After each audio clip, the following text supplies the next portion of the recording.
Hello, everyone, and welcome back to the Noizze podcast, and brought to you as part of the Noizze Podcast Network. And this is me, your BFG, your big fucking giant of a presenter, Adam, back here to talk for the second time, hosting this podcast. Even last time I spoke to Death Goals, and I'm here with the band Calligram, and I welcome the vocalist Matteo and the drummer Ardo. Hey guys, how you doing? Hello, I'm all right, thanks. How are you doing? Hi, all good, thanks. Yeah, it's a grey summer evening. Me and Matteo have just made our way in the pissing rain outside. I was stood out there, so not ideal on this supposed July evening. But we're here at the Welcome Collection where Ardo works. Thanks for hosting it here. With my crappy equipment in this very, very lovely studio. So, yeah, just obviously you've got a new record coming out, guys, which is super exciting. But talking about Calligram, I think anyone that knows you finds you very interesting and intriguing as a band. Obviously you're multinational, you've got British, French, Italian and Brazilian along the ranks. So just for people that don't know you, how did Calligram come about initially back in the day? Yeah, so I can take that one because I've been there. So the starts, like I was just playing in a band that was coming to an end, and I wanted to carry on, and the drummer also wanted to, so we started looking for people, but because we're all not from the UK, the easiest way to go about it is posting on the internet on Gumtree, right? So we found Tim, who was just coming back to playing guitar after like a 5-year break because he had an accident on his arm, so he was just coming back and he wanted to join a band. So Tim came around that way, and I knew Bruno from back home. We sort of went to the same gigs when we were there, and then we moved here just independently, not eventually we always started talking about forming a band or doing something together, but Bruno was quite difficult to get him out of his comfort zone. He was just like work and going home and stuff like that. And then so I rang him and said, look, this is a good time maybe for us to give it a go. There's this new thing starting out, and he was like, yeah, cool, let's jam. And so Bruno and Tim like clicked instantly, even though they have completely different styles. Like Tim's very methodic with his playing, and Bruno has sort of more like a loose bluesy vibe, and somehow they really understand each other and complement each other. So from there we were like, okay, this is cool, this might work, and we started that way. The drummer then decided not to stick around, and I was like, I can drum a little bit, and I reckon if we start putting ads now for a drummer, it's really hard finding someone. And drummers are always the hardest people to find, aren't they? yeah, I get invites weekly, I think, to join bands.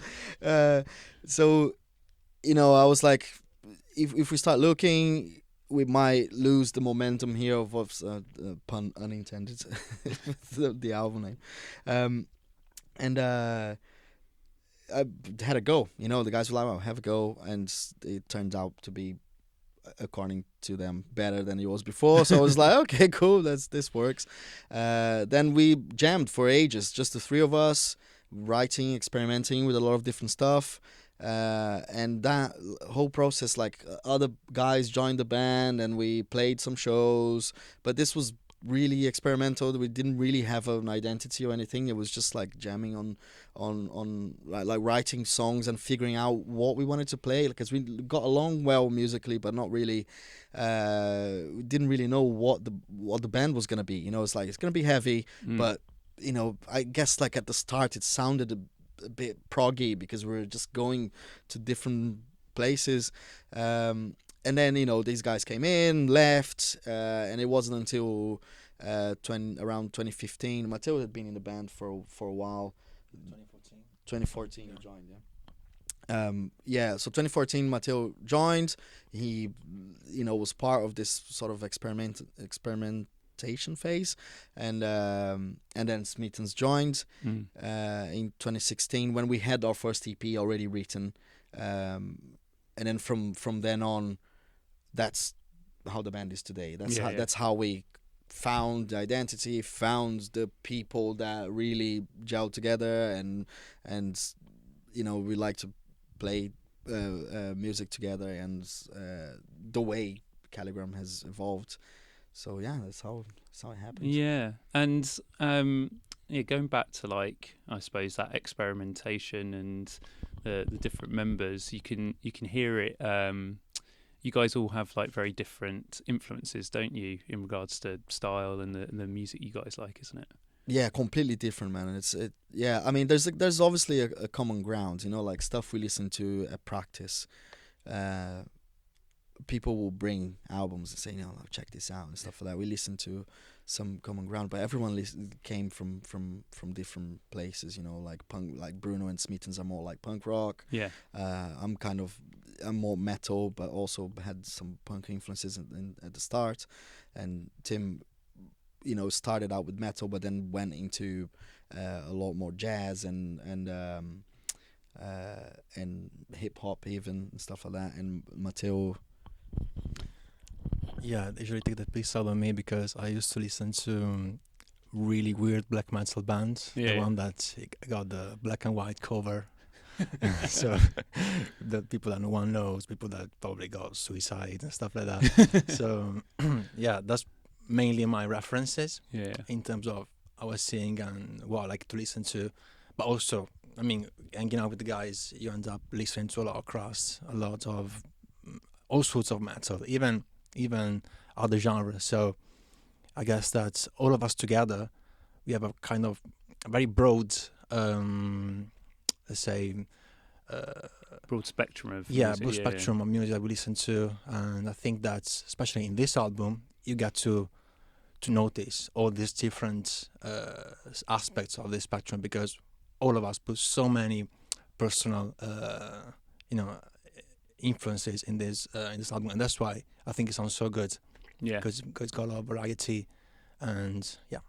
Yeah, it was funny. You took the words out of my mouth then, because I was gonna move on to the new album, Position Momentum, and yeah, it's an absolutely fantastic album. I've spun it a few times, spun it a couple of times today, and if I put my hands up, I'm not usually into black metal. It's slightly on the more extreme part of sort of my realms of music, but yeah, this album's incredible, and I just picked out a couple of the tracks that are already out. So it's I'm going to pronounce this wrong. Ostronin. Yeah, you got it. Yeah, it's Ostronin, but yeah. And that beautiful section in the middle with the brass. Is it what kind of brass is it? It's a flugelhorn.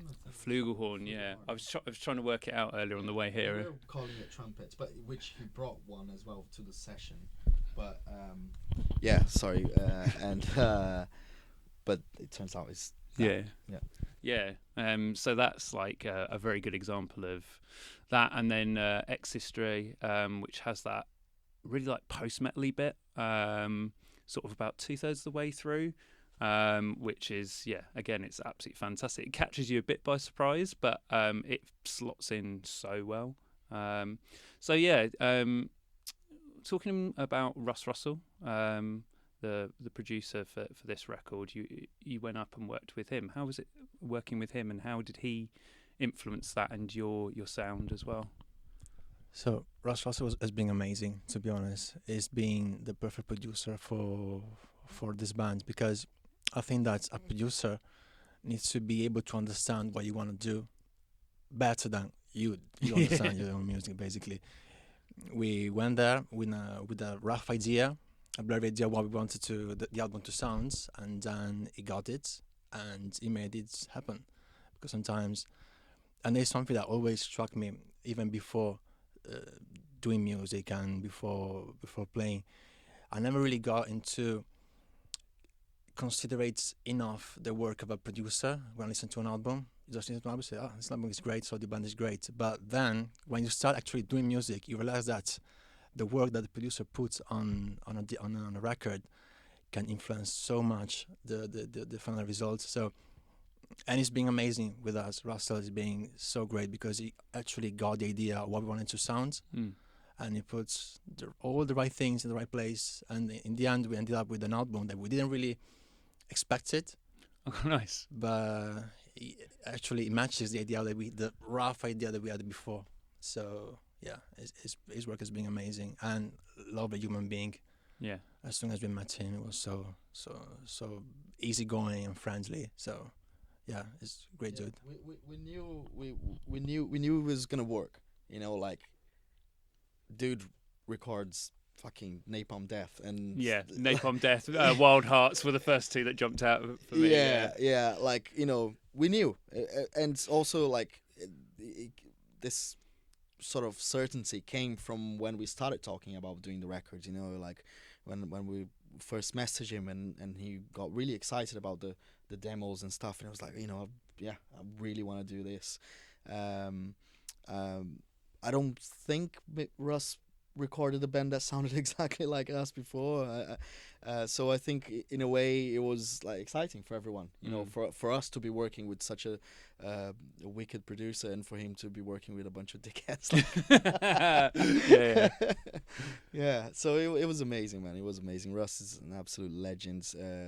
He understood the band exactly how we are. We were just having a blast in the studio, and all the silly ideas we had ended up being somewhere in the records, and if they were too silly, then Russ would be like, we're crossing the line. Yeah. But yeah, it was great, man. It was wicked. Yeah. And I think something that I've read in the PR that was sent over, and I'd actually already written it in my notes, is you can hear like the brightness coming out in the darkness of the record, and I wrote that down in my notes when it was actually today, and I went back to the PR and it's in there, and I'm like, oh well, he's done his job, hasn't he? Like, he's absolutely done his job to a T. Yeah, definitely. Yeah. So yeah, like I said, it sounds fantastic, and yeah, it's good to hear that he's not only a legendary producer, but such a nice human to work with. It's always heartwarming to hear. Looking at the lyrics, and obviously, Matteo, you delivered them in your native Italian. And again, like reading the PR, I think most people assume that the heaviest music and the heaviest of lyrics, it's always used as catharsis. And I know that it's not specifically like that for you this time. Yeah, it's not. So the idea of that is that I never really liked the idea of catharsis in music, because I don't really see music as a tool to be better, to use to be better, to improve yourself, and to, you know, get through all the trauma that you have. I see music as a final aim. So if anything, it's the other way around. So I feel like me as a musician, I'm the tool for music to happen. So if for music to happen, I need to be in a nice place, because if I feel depressed or sad, I can't do anything. And that's why I'm always like surprised when I hear or read people saying, you know, I was feeling so shit, I was so depressed, and then writing this album made me feel so better. I was like, how did that happen? I mean, I want to know how to do it, because I can't do it. If I feel bad, I can't do anything. I just lay on the bed watching the ceiling and do nothing for 4 days straight, which I did. So, I know that feeling as well. So I don't really see music as a catharsis, but I feel like I'm the tool for music to happen. So if I'm not in the right place, music can't happen. So first of all, you need to sort out your life separately, and then when you're ready, you start doing music, and this is what happened in this album. Yeah. So, and I think you can kind of feel it comparing this one to the one before. That's more, you said brightness, that's part of it as well. So it's more positive, because I think we were in a better place mentally and physically compared to 3 years ago. And yeah, so that's the whole meaning about not being cathartic and being more, you know, useful to music, to deliver music which is something that you're happy with. Yeah. No, again, it's really interesting to hear. And like you say, it's very different to hear because not everyone's a damaged human being in the music industry. I'd hope not. I hope we're not all fuck ups. But yeah, a lot of people, like we were saying, is they definitely use it as catharsis. And yeah, again, it was really interesting reading those words and your words about being more of a positive tool, and especially with such dark music. But again, hit the nail on the head there. You can definitely really hear that in this album compared to the first album there. And I suppose more interesting ideas within the music as well, which really stick out. And yeah, to the people that are listening, I hope everyone they will pick those ideas out straight away. They really stick out. So yeah, it's really, really interesting to hear that. Thank you guys for talking about the new album. And like I said, to the listeners, if you haven't heard it by the time I don't know when this is going out actually, but if you haven't heard the new singles or the album when you listen to this, jump on it straight after, because it's a mind-blowing album, that's for sure. So we were talking just before the podcast and talking about where you recorded with your producer is up in Kettering. So we're going to do a bit of a stupid section. I've thrown in, noise podcast editors. I've done this off my own back. So yeah, James Acaster is from Off Menu, is also based in Kettering. So we're going to talk, rather than talk about your favourite menu, if you were to have a riff menu evening, I'm going to use that phrase, and you were going to sit down with, they can be famous people or not famous people, 3 ideal dinner guests that you'd want to share the evening with, share a lovely meal, share a glass of wine and a beer. Who would your 3 ideal dinner guests be? I'm very bad at this. So also, I'm very bad at dining with people. So just like being silenced. Yeah, so I feel sorry for the one who pick. So how's the meal, mate? Yeah. Good, fine. Meal is fine. Beer is fine. No,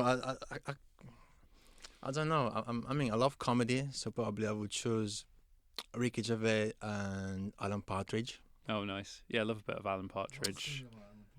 Yeah, it's an extender. So we can talk about the Lady Boys. yeah, exactly. Yeah, I can't think of a third one. Yeah. I think Alan Partridge or Steve Coogan.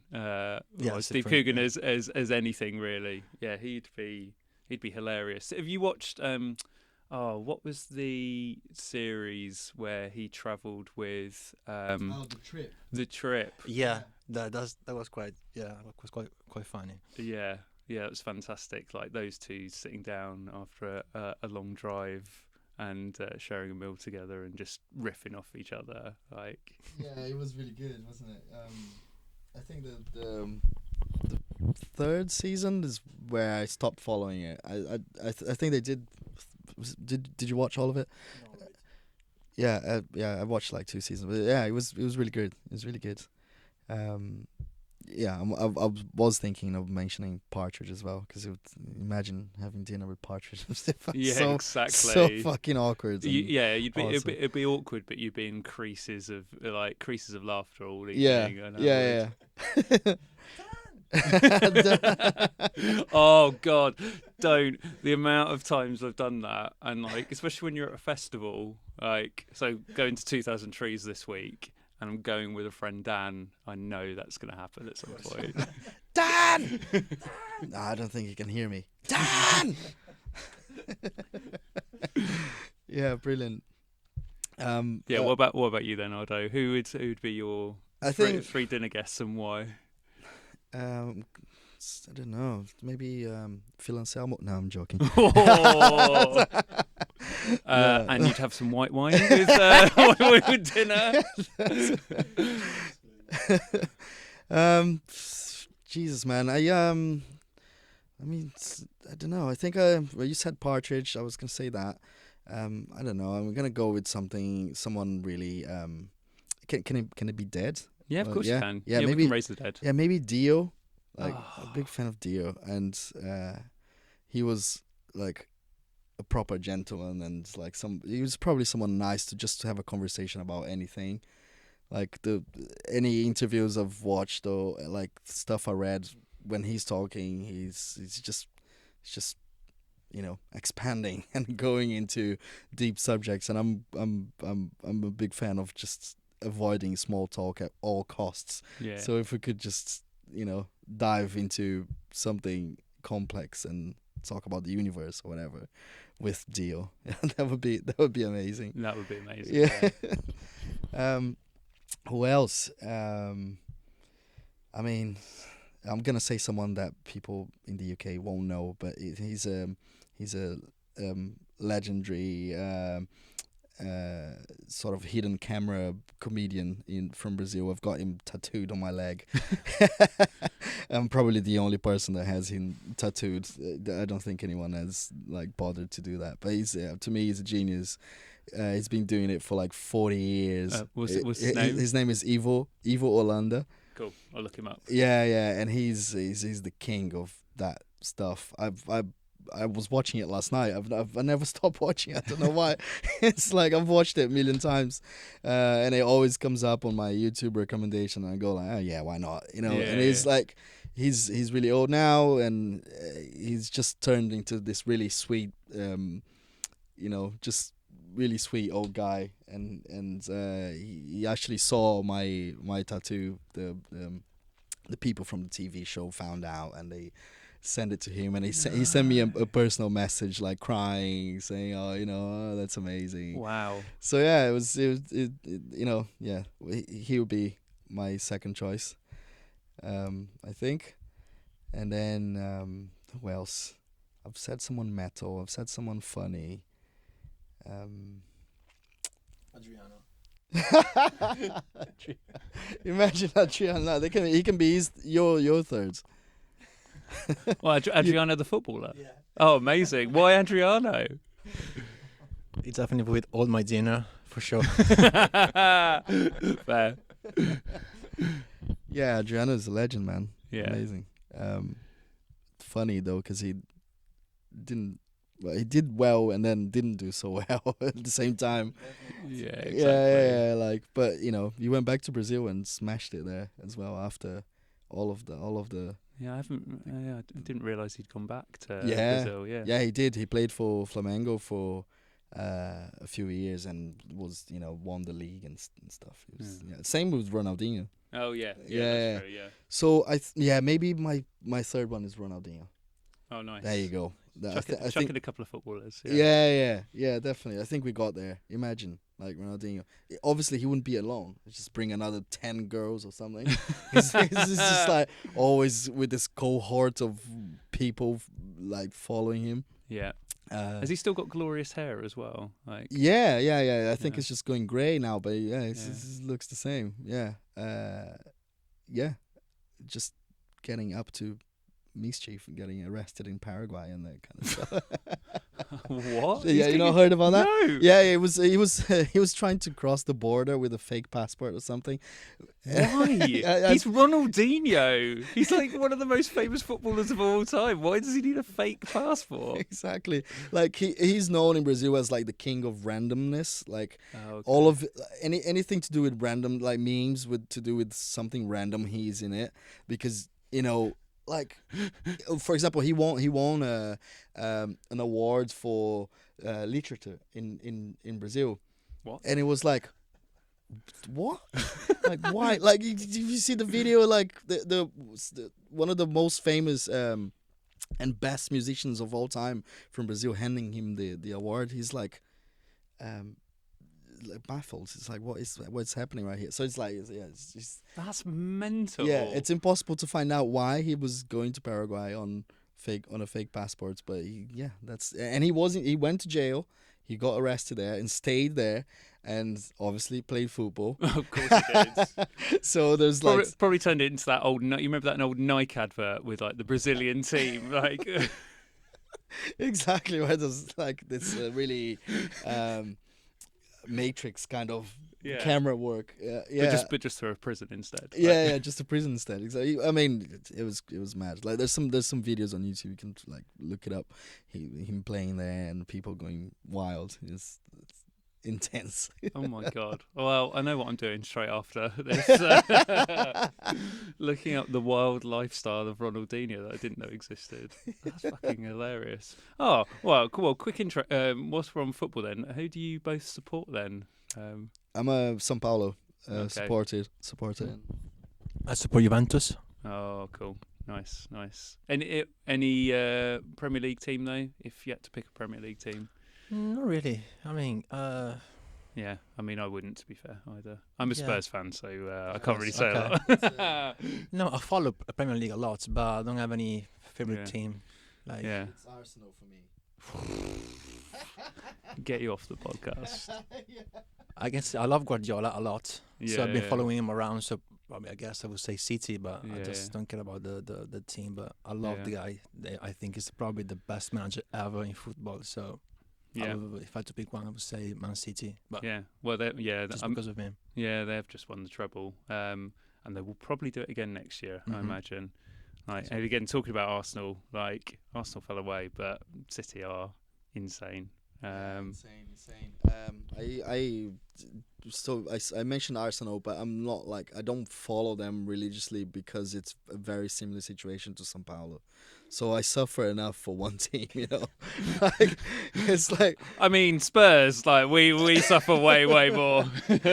Arsenal at least have had some glory. Like. yeah, that's it. It's mad. I stay up watching Brazilian football because the time difference is insane, and yeah, it's often suffering. So I sometimes will like this year I had hopes, but I was like, you know, should I get my hopes up? And then it turns out I was right. I didn't really start celebrating before it was done because like you said, City is just crushing. Yeah, just insane group of like athletes, and Guardiola is probably the best manager to have ever lived, I suppose. Yeah, It's yeah. insane. He will definitely die an absolute legend of the game. And they will crush it again next season, unfortunately. Well, enough about football. We should get back to Calligram, really. And you've got a tour coming up as well. So where are you guys going out on tour, and who are you going out on tour with over the next few weeks, months? That's a very good question. We're going around I can get the email up, it's fine. Yeah.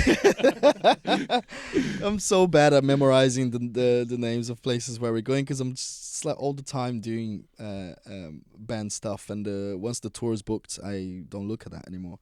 But we're going to Sheffield, Brighton, Luton.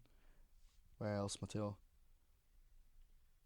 Bristol, Derby, Bournemouth. That's it. And you've got Smashing. your who are you playing with? You're playing at, well, I don't know when this is going out, but you're playing at New Cross next week as well. Nice. Yeah, nice. with Midnight on the 10th. That should be fun. Really looking forward to that.